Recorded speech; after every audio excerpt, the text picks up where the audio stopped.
Introduction. The Boss 302 was introduced in 1969 as a high-performance variant of the Mustang. It was created to compete in the Sports Car Club of America's SCCA Trans Am Racing Series.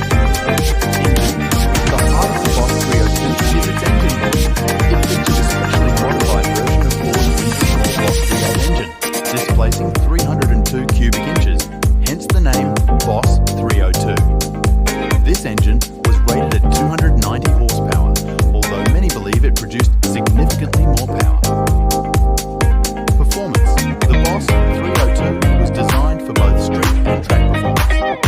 It had a high revving engine, 4 steel crankshafts, 4-volt main bearing caps, and large cleaning style cylinder heads. It also featured a solid headed camshaft, 4-barrel carburetor, and dual exhaust. Transmission. The Boss 302 typically came with a close ratio 4-speed manual transmission. This allowed for quick acceleration and its gear changes, making it ideal for both street cycle and racing. Suspension and to improve handling, the Boss 302 featured a competition suspension with heavy-duty springs, shocks, and sway bars. It also had staggered rear shocks and a front spoiler for aerodynamic stability. Exterior.